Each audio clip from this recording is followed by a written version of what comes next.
말기 폐암입니다. 수술은 어렵습니다. 미국의 권위 있는 병원에서 내려진 그 한마디가 한 사람의 삶을 단숨에 끝내려 했습니다. 항암 일정은 이미 잡혔고 되돌릴 수 없는 문이 열리기 직전이었습니다. 그런데 한국에서 대학 생활을 했던 동생이 단호히 말합니다. 지금은 치료가 아니라 확인부터 해야 해. 왜 한국이었을까요? 무엇이 그 말기라는 낙인을 뒤집었을까요? 결론을 서두르지 않고 처음부터 끝까지 다시 보는 태도. 그 집요한 과정이 만들어낸 반전의 14일, 지금 시작하겠습니다. 구독과 좋아요는 아주 큰 힘이 됩니다. 지금 어디에서 듣고 계신지 댓글로 알려주세요. 그럼 지금 사연 시작하겠습니다. 저는 사라 베넷입니다. 미국 북동부 보스턴 외곽의 작은 광고 에이전시에서 크리에이티브 디렉터로 일해온 36살 여성이죠. 야근은 일상이었습니다. 마감 전날 밤을 꼬박 새우는 일도 드물지 않았고 주말에도 노트북을 들고 카페에 앉아 있는 경우가 많았어요. 커피 2잔으로 피로를 누르고 두통은 타이레놀로 덮었습니다. 몸이 보내는 신호들을 무시하는데 꽤 능숙해진 사람이었죠.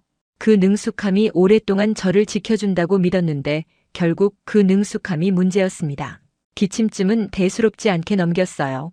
처음엔 환절기 탓이라고 생각했습니다. 보스턴의 가을은 빠르고 차갑거든요.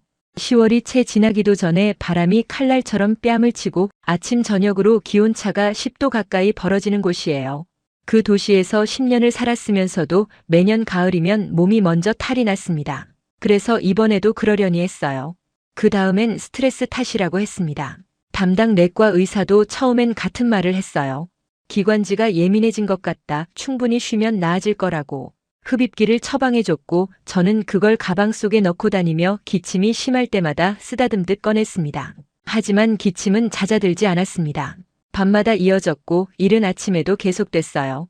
어느 순간부터는 동료들이 회의실에서 저를 이상한 눈으로 쳐다보기 시작했습니다. 기침이 터져 나올 때마다 괜찮다고 손을 흔들어야 했죠. 한 동료는 조심스럽게 물었어요. 병원은 가봤냐고. 저는 웃으며 대답했습니다.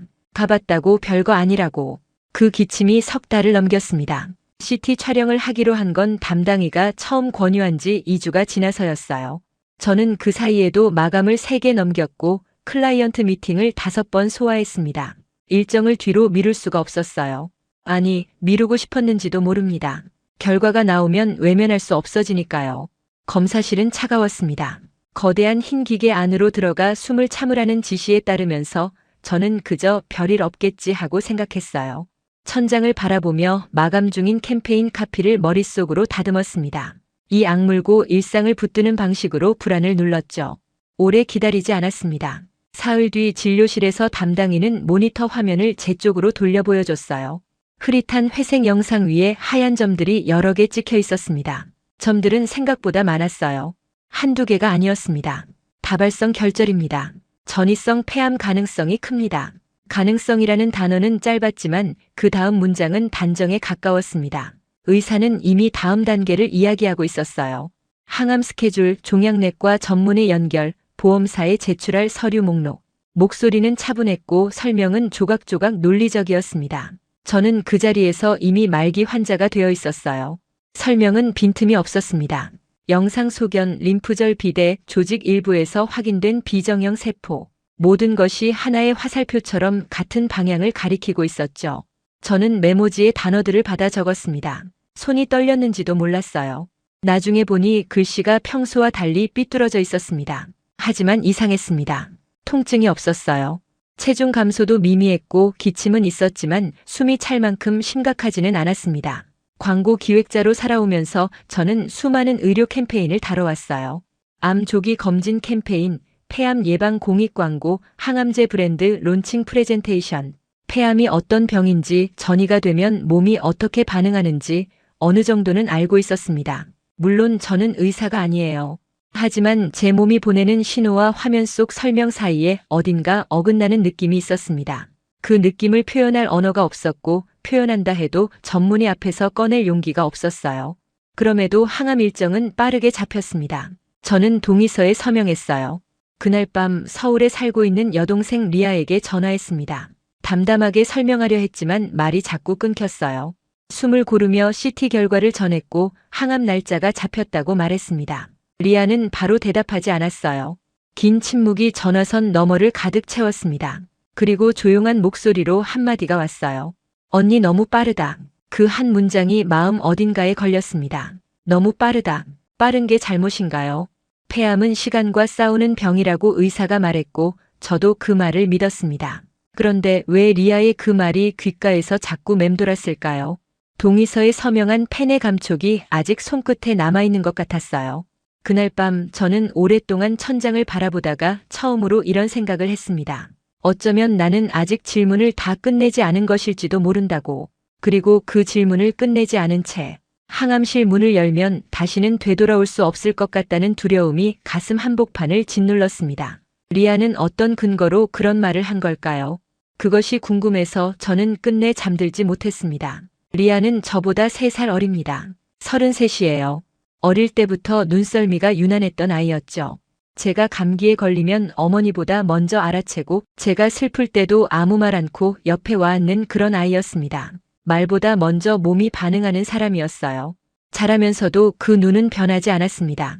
대학에서 생물학을 전공했고 졸업 후에는 의료 관련 비영리 단체에서 일하기 위해 서울로 건너갔어요. 한국에서 산 지 벌써 6년이 넘었습니다. 리아가 서울에 정착한 건 처음엔 순전한 우연이었어요.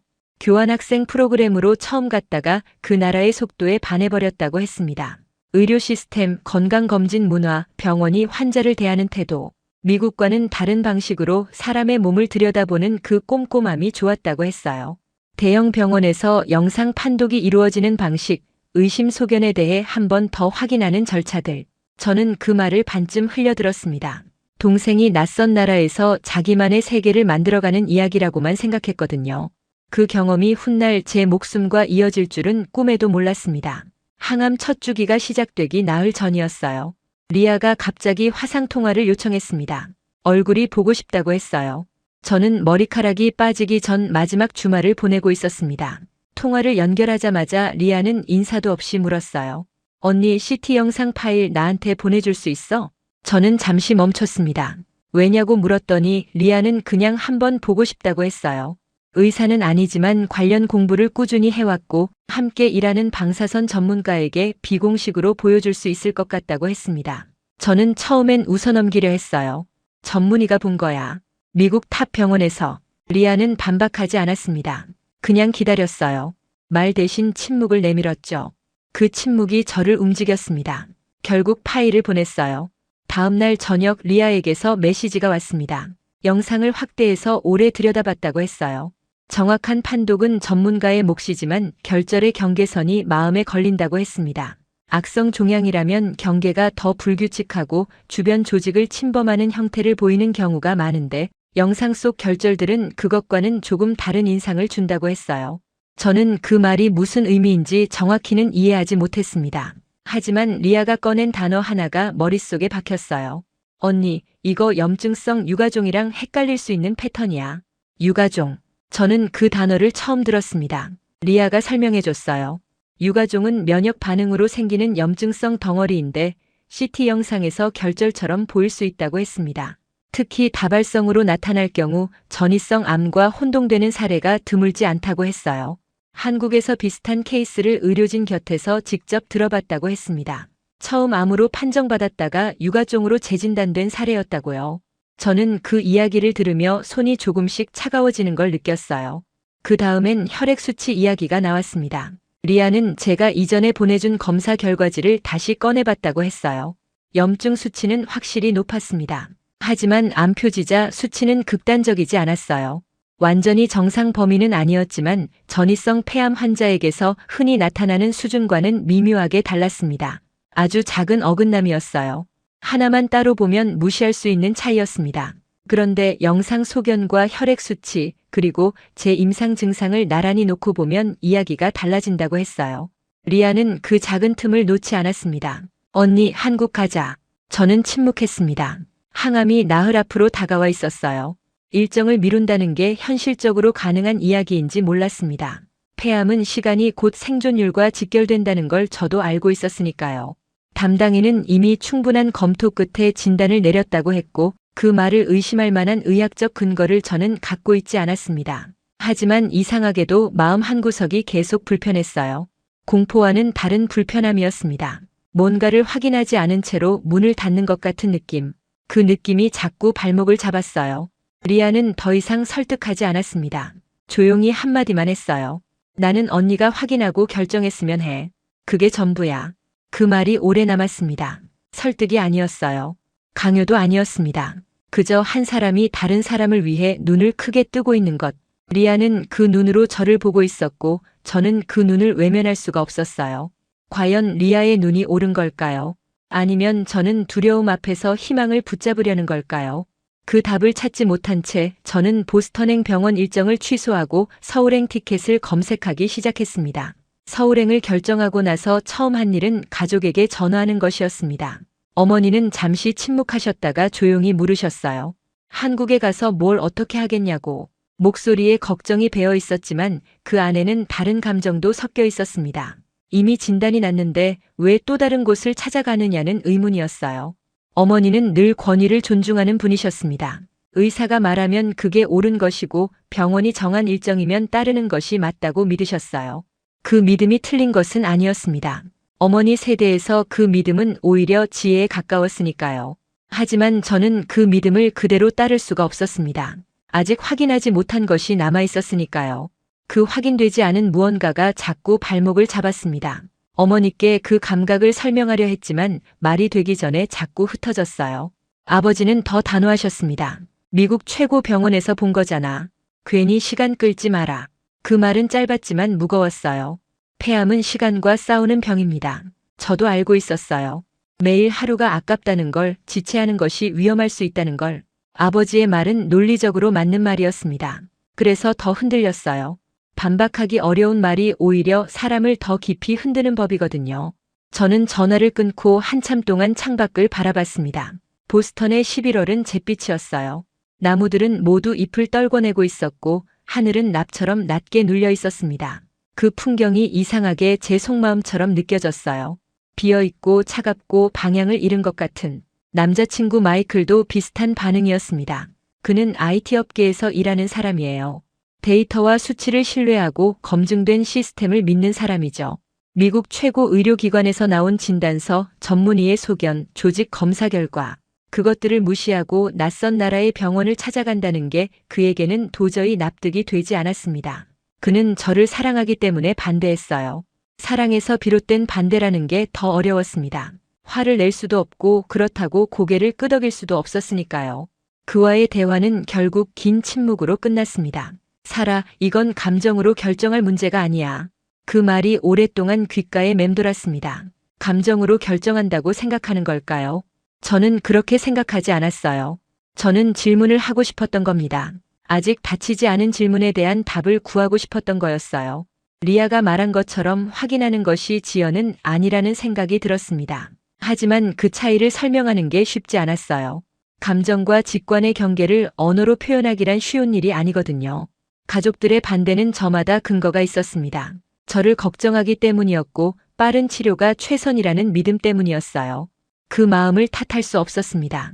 그러나 그 마음에 떠밀려가는 것도 옳지 않다는 생각이 들었어요. 담당 의사에게도 사정을 말해야 했습니다.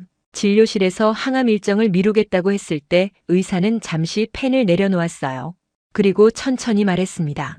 지연은 위험할 수 있다고. 전이성 폐암은 치료 시작 시점이 예후와 직접적으로 연결된다고요. 저는 그 말을 들으면서도 마음이 흔들리지 않았습니다. 이미 결정을 내린 뒤였으니까요. 동의서를 철회하는 서류에 서명했습니다. 손이 미세하게 떨렸어요. 하지만 펜을 멈추지는 않았습니다. 출발은 사흘 뒤였어요. 짐을 싸는데 2시간이 걸렸습니다. 평소엔 출장 가방을 30분 안에 꾸리는 사람이었는데 그날은 자꾸 멈췄어요. 무엇을 얼마나 가져가야 하는지 알 수 없었거든요. 결과에 따라 그냥 돌아올 수도 있고 오래 있어야 할 수도 있었습니다. 결국 열흘치 짐을 쌌어요. 리아에게 도착 시간을 문자로 보냈습니다. 리아는 한 줄로 답했어요. 기다릴게. 그 세 글자가 생각보다 오래 눈에 남았습니다. 공항에서 마이클이 배웅을 나왔습니다. 우리는 오래 말을 하지 않았어요. 그는 제 손을 한번 꽉 잡았다가 놓았습니다. 그것으로 충분했어요. 사랑한다는 말을 하지 않아도 그 손의 온도가 말을 대신했습니다. 돌아서는 그의 뒷모습을 한참 바라봤어요. 괜찮을 거라는 확신도 틀렸다는 확신도 없이 저는 출국장 안으로 걸어 들어갔습니다. 비행기는 밤 11시에 출발했습니다. 인천까지 14시간이었어요. 저는 창가 자리에 앉아 이륙하는 보스턴을 내려다봤습니다. 도시의 불빛이 서서히 작아졌어요. 그 불빛들이 사라질 때까지 눈을 떼지 않았습니다. 비행 내내 잠들지 못했어요. 눈을 감으면 진단서가 떠올랐고 의사의 목소리가 들렸습니다. 다발성 결절, 전이성 폐암 가능성, 그리고 리아의 목소리, 염증성 유가종. 그 두 목소리가 14시간 동안 교차했습니다. 서울에 가면 무엇이 달라질까요? 같은 결론이 나온다면 저는 그걸 받아들이고 돌아와 치료를 시작할 것입니다. 하지만 만약 다른 결론이 나온다면 그 가능성을 입안에서 굴리다가 저는 눈을 감았습니다. 인천공항에 착륙하면 저는 처음 보는 병원 문을 열어야 했습니다. 그 문 너머에 무엇이 있는지 아직은 아무도 알 수 없었어요. 인천공항은 생각보다 밝았습니다. 새벽 5시가 조금 넘은 시각이었어요. 14시간의 비행 끝에 내린 공항은 잠들어 있을 줄 알았는데 이미 사람들로 가득했습니다. 안내방송이 한국어와 영어로 교차하며 흘러나왔고 입국장 바닥은 유리처럼 반들거렸어요. 캐리어를 끌고 입국장 문을 나오는데 리아가 보였습니다. 양손을 코트 주머니에 찌른 채 서 있었어요. 저를 발견하자마자 뛰어오지는 않았습니다. 그냥 빠른 걸음으로 걸어왔어요. 그리고 말없이 저를 안았습니다. 저도 아무 말 하지 않았어요. 한참 그렇게 서 있었습니다. 공항의 소음이 점점 멀어지는 것 같았어요. 14시간 동안 혼자 버텨왔던 무언가가 그 순간 조금씩 내려앉았습니다. 리아의 아파트는 마포구 작은 골목 안에 있었습니다. 오래된 건물이었지만 내부는 깔끔했어요. 침대 위에 수건과 새 칫솔이 가지런히 놓여 있었습니다. 리아가 미리 준비해둔 것들이었어요. 저는 그걸 보는 순간 눈물이 날 뻔했습니다. 눈물이 나지는 않았어요. 다만 목 안이 뜨거워졌습니다. 씻고 나와 침대에 누웠는데 눈이 감기지 않았어요. 천장을 바라보다가 어느 순간 정신을 잃듯 잠들었습니다. 꿈을 꿨는지 기억이 나지 않아요.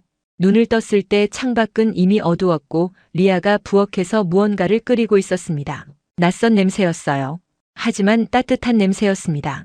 누군가가 나를 위해 불을 켜두었다는 사실이 그것만으로도 위로가 됐어요. 병원 예약은 리아가 이미 잡아둔 상태였습니다. 서울에 도착한 지 이틀 만이었어요. 리아는 전날 밤 진료 절차를 미리 설명해 줬습니다. 외국인 환자를 위한 코디네이터가 있다고 했고 영어 통역이 가능한 의료진도 있다고 했어요. 미국에서 가져온 CT 파일과 진단서, 혈액 검사 결과지를 모두 챙겨두라고 했습니다. 저는 고개를 끄덕이며 들었지만 솔직히 말하면 머릿속에 잘 들어오지 않았어요. 그냥 가면 된다고 생각했습니다. 가서 보면 알겠지 싶었어요. 무엇을 기대해야 하는지도 몰랐고 무엇을 두려워해야 하는지도 몰랐습니다. 병원은 예상보다 훨씬 컸습니다. 로비에 들어서자마자 사람들의 움직임이 바빴어요. 접수대 앞에는 줄이 있었고 번호표를 뽑는 기계 앞에도 사람들이 있었습니다. 리아가 옆에서 절차를 안내해줬어요. 외국인 환자 데스크에서 서류를 제출하고 미국에서 가져온 진단서와 CT 파일을 건넸습니다. 직원은 파일을 받아 확인하더니 잠시 기다려달라고 했어요. 저는 대기실 의자에 앉아 창밖을 바라봤습니다. 서울의 아침은 흐렸어요.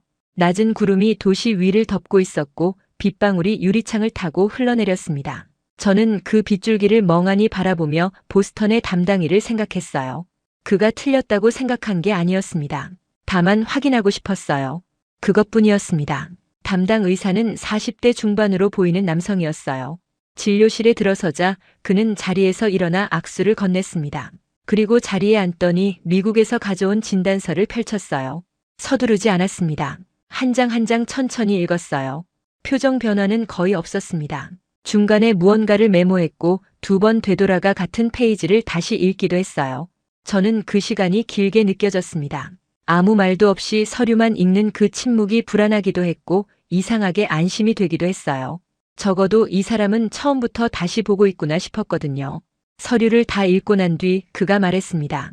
영상과 조직을 처음부터 다시 보겠습니다. 비난도 없었어요. 미국 병원에 대한 언급도 없었습니다. 비교도 평가도 어떤 감정적인 말도 없었어요. 그냥 절차처럼 말했습니다. 당연한 다음 단계를 이야기하듯이요. 저는 그 한 문장을 듣는 순간 가슴 어딘가가 조용히 열리는 느낌이 들었습니다.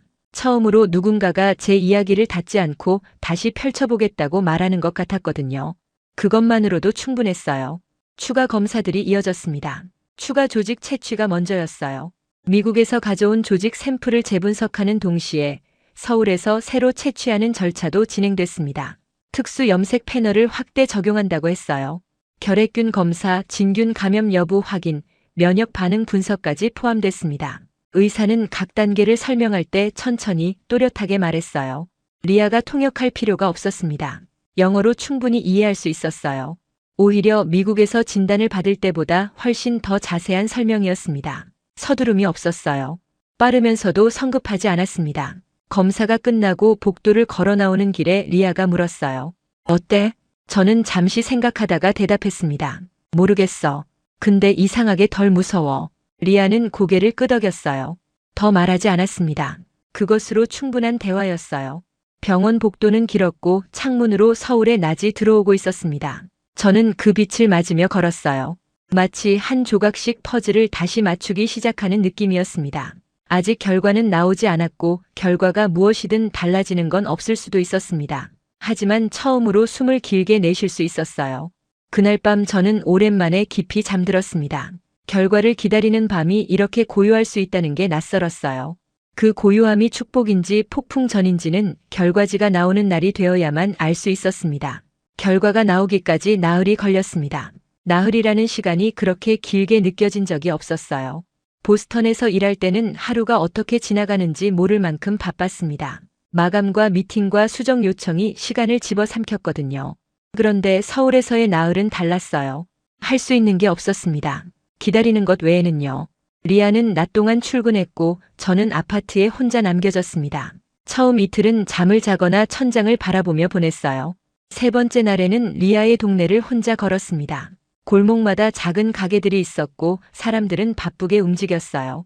저는 그 흐름 속에서 혼자 멈춰 있는 것 같았습니다. 유리 너머에서 세상을 바라보는 느낌이었어요. 그 거리감이 오히려 이상하게 편했습니다. 아무것도 요구받지 않는 낯선 도시의 한복판에서 저는 그냥 숨만 쉬어도 됐거든요. 밤이 더 어려웠습니다. 눈을 감으면 생각이 시작됐어요. 만약 결과가 미국과 같다면 그럼 저는 시간을 낭비한 것이고 가족의 반대를 무시하고 여기까지 온 것이 아무 의미가 없어지는 거죠. 항암을 더 늦게 시작한 만큼 병이 진행됐을 수도 있었습니다.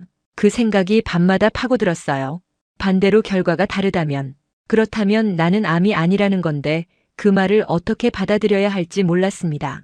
기쁜 건지 화가 나는 건지 아니면 그냥 무너지는 건지 두 가지 가능성이 밤마다 교차했어요. 어느 쪽이든 대비할 수 없었습니다. 준비할 수 있는 감정이 아니었거든요. 리아는 침착했습니다. 퇴근하고 돌아오면 간단한 저녁을 차렸어요. 말이 많지 않았지만 억지로 괜찮은 척하지도 않았습니다. 그냥 옆에 있었어요. 제가 말하고 싶을 때 들었고 제가 침묵하고 싶을 때 같이 침묵했습니다. 어느 날 밤 제가 먼저 말을 꺼냈어요. 리아, 만약 결과가 같으면 어떡해? 리아는 잠깐 수저를 내려놓더니 말했습니다. 결과가 같아도 후회 안 해. 저는 그 말을 이해하는데 시간이 걸렸어요. 후회를 안 한다는 게 결과와 상관없이 이 과정 자체가 의미 있다는 뜻이었습니다. 확인을 했다는 것 자체로. 저는 그 말이 이상하게 위로가 됐어요. 설득이 아니었거든요. 정답을 주는 것도 아니었습니다. 그냥 함께 어떤 결과든 받아들이겠다는 말이었어요. 그것만으로도 충분했습니다. 나흘째 되는 날 아침 병원에서 연락이 왔습니다. 오후 2시에 결과를 설명해 줄 수 있다고 했어요. 리아는 반차를 냈습니다. 우리는 점심을 거의 먹지 못했어요. 밥그릇을 앞에 두고 각자의 생각 속에 있었습니다. 병원으로 가는 지하철 안에서 아무 말도 하지 않았어요. 리아가 먼저 제 손을 잡았습니다. 저도 잡았어요. 지하철이 역마다 멈출 때마다 저는 숨을 한 번씩 골랐습니다. 한 역, 두 역, 세 역. 숫자를 세면 마음이 조금 진정됐어요. 진료실 문을 열었을 때 의사는 이미 자리에 앉아 있었습니다. 모니터에는 CT 영상이 열려 있었어요. 미국에서 가져온 것과 이곳에서 새로 찍은 것이 나란히 놓여 있었습니다. 의사는 저와 리아가 자리에 앉는 것을 기다렸다가 천천히 말을 시작했어요. 검사 결과를 순서대로 설명했습니다. 목소리는 차분했고 서두르지 않았어요. 저는 그 목소리를 들으며 손을 무릎 위에 올려놓고 꽉 쥐었습니다. 그리고 의사가 말했어요. 전이성 폐암 소견과는 다릅니다. 저는 귀를 의심했습니다. 다시 한번 들려오는 것 같았어요. 염증성 유가종 질환 가능성이 높습니다. 추가 조직 분석 결과를 보면 악성 세포의 특성이 확인되지 않았습니다. 면역 반응 패턴이 감염성 유가종에 더 부합합니다. 암이 아니라는 말은 아니었어요. 하지만 방향이 달랐습니다. 완전히 다른 방향이었어요. 의사는 최종 확정을 위해 며칠이 더 필요하다고 했습니다. 추가 분석이 남아있다고 했어요. 저는 고개를 끄덕였습니다. 말이 나오지 않았어요. 진료실을 나오면서 리아가 제 팔을 잡았습니다. 복도 끝 창가에 서서 저는 처음으로 울었어요. 소리를 내지는 않았습니다. 그냥 눈물이 흘렀어요.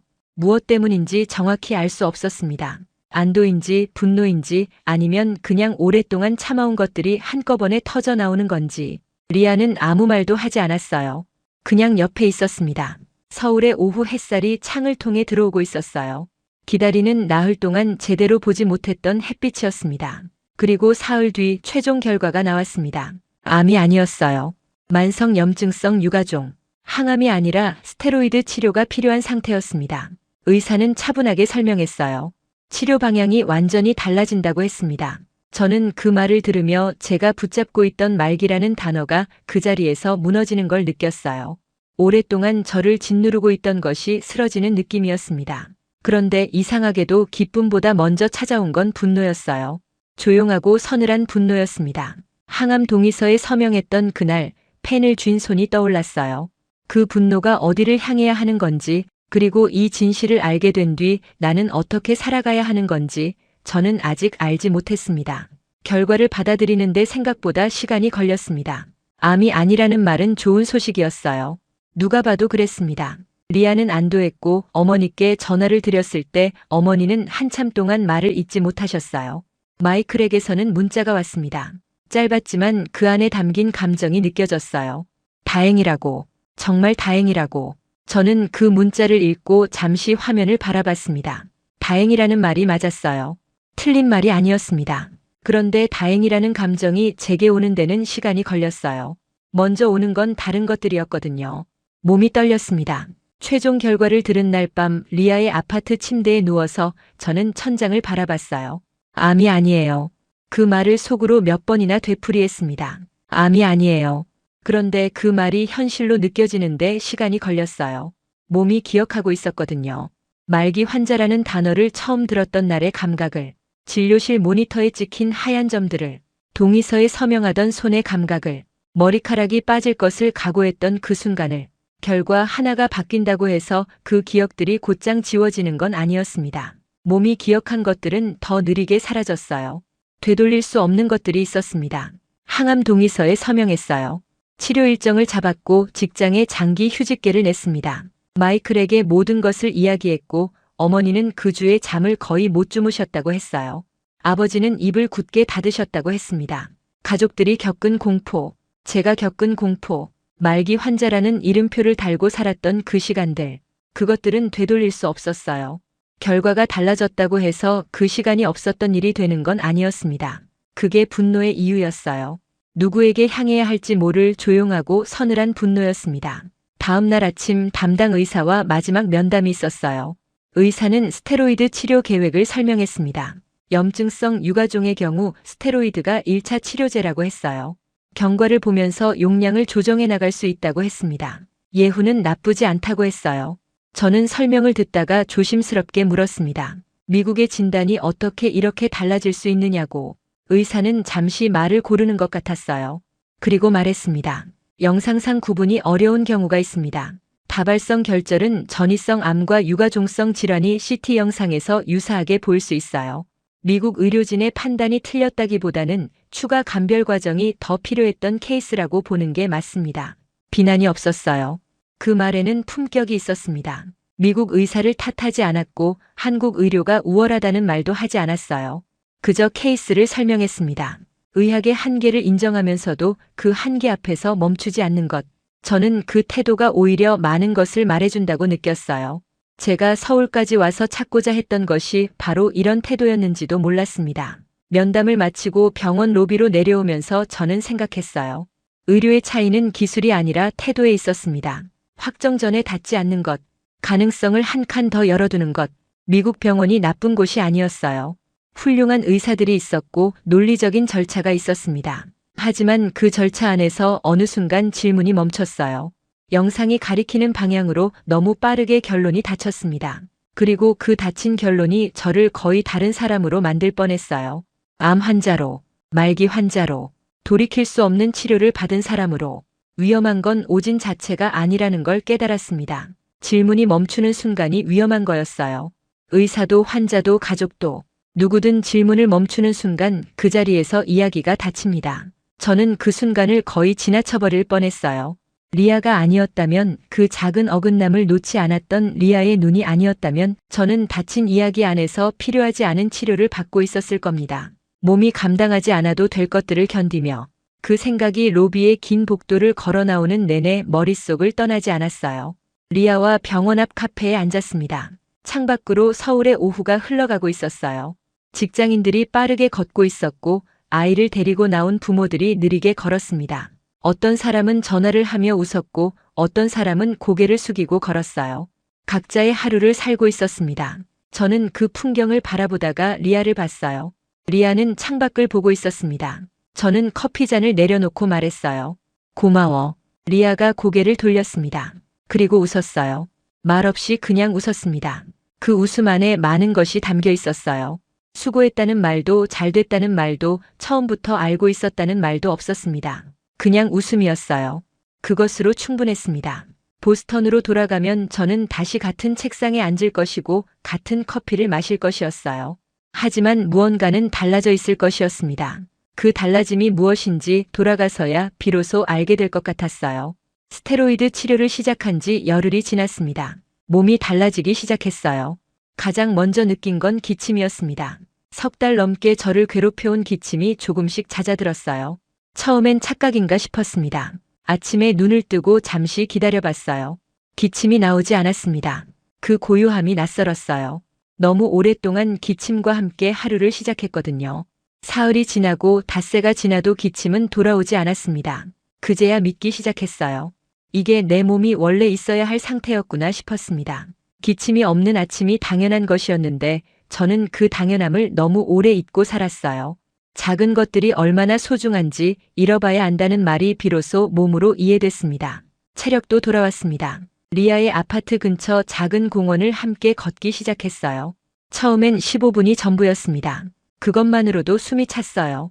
걷고 나서 벤치에 앉아 한참을 쉬어야 했습니다. 하지만 매일 조금씩 늘렸어요. 20분, 30분. 어느 날은 1시간을 걸었습니다. 걷는 동안 리아는 말이 많지 않았어요. 그냥 옆에서 같은 속도로 걸었습니다. 그 걸음이 좋았어요. 말없이도 충분한 시간이었습니다. 서울의 늦가을은 차가웠지만 햇빛이 낮게 깔리는 오후에는 공원 벤치에 앉아 잠시 눈을 감기도 했어요. 찬 공기가 뺨을 스쳤습니다. 그 감각이 좋았어요. 몸이 살아있다는 게, 그 평범한 감각이 이렇게 선명하게 느껴진 적이 없었습니다. 보스턴에서 말기 환자라는 말을 들었던 그날로부터 저는 얼마나 멀리 온 걸까요? 그 거리가 발바닥으로 느껴졌어요. 보스턴으로 돌아가기 사흘 전 밤이었습니다. 리아와 나란히 소파에 앉아 있었어요. 텔레비전은 켜져 있었지만 소리를 낮춰놓아서 배경처럼 흘렀습니다. 저는 따뜻한 차를 손에 쥐고 있었어요. 창밖으로 서울의 밤이 보였습니다. 불빛들이 조용했어요. 리아가 먼저 말했습니다. 언니, 나 한국에서 배운 게 하나 있어. 저는 리아를 바라봤어요. 리아는 정면을 보면서 말을 이었습니다. 여긴 확인을 귀찮아하지 않아. 한 번 더 보는 걸 당연하게 여겨. 저는 그 말을 듣고 잠시 차잔을 내려다봤습니다. 확인을 귀찮아하지 않는다는 것. 그 말이 단순하게 들렸지만 단순하지 않았어요. 저는 보스턴에서 의사의 말을 들으며 단 한 번도 다시 보자고 요청하지 못했습니다. 요청할 수 있다는 생각 자체를 하지 못했어요. 진단은 권위였고 권위 앞에서 환자는 고개를 끄덕이는 것이 맞다고 믿었거든요. 그 믿음이 저를 거의 잘못된 길로 밀어넣을 뻔했습니다. 그리고 그 믿음은 저만의 것이 아니었어요. 아버지도 마이클도 저 자신도 그 믿음 안에 있었습니다. 우리는 모두 권위 앞에서 질문을 삼켰어요. 리아의 말이 오래 남았습니다. 저는 미국을 부정하고 싶지 않았어요.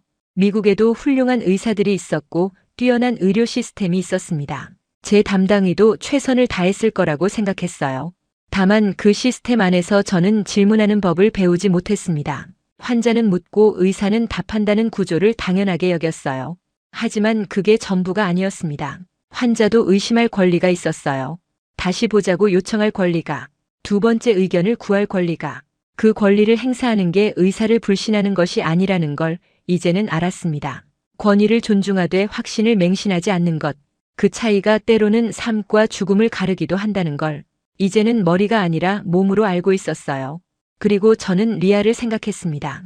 리아가 없었다면 저는 이 자리에 없었을 거예요. 정확히 말하면 있었겠지만 다른 방식으로 있었을 겁니다. 필요하지 않은 치료를 받으며 몸이 감당하지 않아도 될 것들을 견디며. 리아는 의사가 아니었어요. 확실한 답을 갖고 있지도 않았습니다. 다만 작은 어긋남을 놓지 않았어요. 경계선이 이상하다, 혈액 수치가 미묘하게 다르다, 한 번만 더 보자. 그 작은 목소리들이 제 삶의 방향을 바꿨습니다. 거창한 기적이 아니었어요. 포기하지 않는 눈이었습니다. 그 눈이 저를 다시 걷게 만들었어요. 보스턴으로 돌아가는 날 아침, 리아가 공항까지 배웅해줬어요. 출국장 앞에서 우리는 마주 섰습니다. 리아는 제 어깨를 한번 꽉 잡았다가 놓았어요. 말이 없었습니다. 저도 말이 없었어요. 이미 다 한 것 같았거든요. 저는 돌아서다가 다시 리아를 봤습니다. 언니, 너 때문에 살았어. 리아는 고개를 저었어요. 언니가 질문을 포기하지 않아서야. 그 말이 등 뒤에서 들렸습니다. 출국장 문이 닫히는 순간까지 그 말이 귓가에 남았어요. 비행기 안에서 저는 창밖을 바라봤습니다. 서울의 불빛이 작아지다가 사라졌어요. 보스턴으로 돌아가면 같은 책상이 기다리고 있겠죠. 같은 동료들, 같은 커피 냄새, 같은 마감들. 하지만 저는 달라져 있을 것이었습니다. 그 달라짐이 앞으로의 삶에서 어떤 모습으로 나타날지 책상 앞에 앉아서야 비로소 알게 될 것 같았어요. 그리고 그 이야기가 이제 시작될 참이었습니다. 보스턴으로 돌아온 지 일주일이 지났습니다. 처음 이틀은 그냥 쉬었어요. 시차 때문이기도 했고 몸이 아직 서울의 리듬을 기억하고 있기도 했습니다. 리아의 공원, 낮게 깔리던 햇빛, 말없이 걷던 그 시간들. 보스턴의 아파트는 익숙했지만 이상하게 낯설었어요. 가구 배치도 커피잔 위치도 창밖으로 보이는 거리도 전부 그대로였습니다. 그런데 그 안에 있는 제가 달랐어요. 같은 공간인데 다른 사람이 앉아있는 느낌이었습니다. 사흘째 되는 날 회사에 복귀했어요. 동료들은 반겼습니다. 오래 쉬었다고 했고 얼굴이 좋아 보인다고도 했어요. 저는 웃으며 고맙다고 했습니다. 자세한 이야기는 하지 않았어요. 무슨 말부터 해야 할지 몰랐거든요. 폐암 진단을 받았다가 아니었다는 게 그 말을 꺼내는 순간 너무 많은 설명이 뒤따라야 했습니다. 일단 앉았어요. 오랫동안 비워두었던 책상에 모니터를 켜고 밀린 메일을 열었습니다. 커피를 한 모금 마셨어요. 같은 커피였는데 맛이 조금 달랐습니다. 좋은 의미로요. 책상 위에 기획서가 놓여 있었어요. 제가 자리를 비운 사이 팀에서 초안을 잡아둔 것이었습니다. 건강 캠페인 기획서였어요. 암 조기 검진을 권고하는 공익 광고 프로젝트였습니다. 저는 그 기획서를 펼쳤어요. 첫 페이지부터 읽어 내려갔습니다. 기획의 방향은 나쁘지 않았어요. 논리적이었고 데이터도 탄탄했습니다. 하지만 무언가가 빠져 있었어요. 읽으면서 계속 그 느낌이 들었습니다.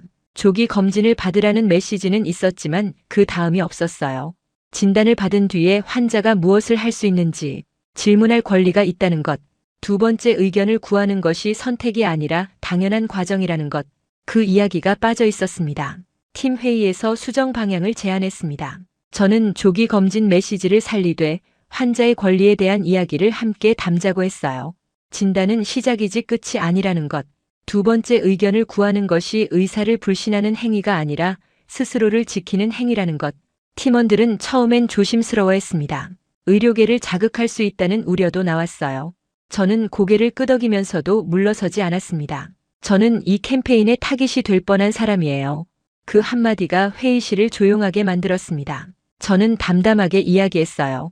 폐암 진단을 받았던 것, 서울에 갔던 것, 다른 결과를 받았던 것, 자세한 의학 이야기는 하지 않았습니다.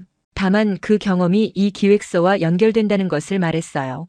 회의실은 한동안 조용했습니다. 그러다 팀장이 말했어요. 수정 방향대로 가보죠. 기획서를 다시 쓰는데 사흘이 걸렸습니다. 조기 검진 메시지는 그대로 살렸어요. 거기에 새로운 섹션을 추가했습니다. 제목은 검진 이후의 권리였어요. 내용은 3가지였습니다. 첫 번째 진단에 의문이 생겼을 때 두 번째 의견을 구하는 것은 당연한 과정이다. 두 번째 질문하는 환자가 더 나은 치료를 받는다. 세 번째 확인은 지연이 아니라 정확함이다. 세 문장을 다듬고 또 다듬었어요. 광고 카피는 짧아야 했고 동시에 무거워야 했습니다. 쉽게 읽히면서도 오래 남아야 했어요. 마지막 카피줄을 쓰는데 가장 오래 걸렸습니다. 12개의 버전을 썼어요. 지웠다 썼다를 반복했습니다. 그리고 결국 한 문장으로 돌아왔어요. 서울병원 복도를 걸어 나오던 그날 머릿속에 처음 떠올랐던 문장이었습니다. 진단을 믿되 확인을 두려워하지 마십시오. 기획서 마지막 페이지 맨 아래에 그 문장을 넣었습니다. 팀장은 그 문장을 보고 잠시 침묵했어요. 그리고 고개를 끄덕였습니다. 아무 말도 하지 않았어요. 그것으로 충분했습니다. 기획서를 제출하고 나서 저는 책상에 기대어 창밖을 바라봤어요. 보스턴의 겨울이 시작되고 있었습니다. 나무들은 완전히 잎을 떨궈냈고 하늘은 낮고 회색이었어요. 예전이라면 그 풍경이 무겁게 느껴졌을 거예요. 그런데 이상하게 괜찮았습니다. 차갑지만 선명한 풍경이었어요. 저는 살아있었습니다. 암 환자가 아닌 사람으로, 말기라는 단어를 뒤에 달고 살아야 했을 사람이 아닌 사람으로, 질문을 끝까지 밀어붙인 사람으로, 생명을 살린 건 기적이 아니었어요. 리아의 눈이었고 저의 질문이었으며 처음부터 다시 보겠다고 말한 한 의사의 태도였습니다. 그 세 가지가 겹쳐서 저를 이 자리에 있게 했어요. 리아에게 짧은 메시지를 보냈습니다. 기획서 제출했어. 내 말 넣었어. 리아의 답장은 빠르게 왔어요. 어떤 말? 저는 웃으며 답했습니다. 확인을 두려워하지 말라고. 답장이 없었어요. 대신 이모티콘 하나가 왔습니다. 엄지를 세운 것이었어요. 저는 그걸 보고 소리 없이 웃었습니다. 창밖의 회색 하늘 아래 보스턴은 여전히 차갑고 빠르게 돌아가고 있었어요. 그리고 저는 그 안에서 다시 걷고 있었습니다. 이번에는 질문을 손에 쥔 채로. 영상 재밌게 보셨다면 구독과 좋아요 부탁드립니다. 그리고 한국을 응원하신다면 댓글로 대한민국 만세를 남겨주세요. 감사합니다.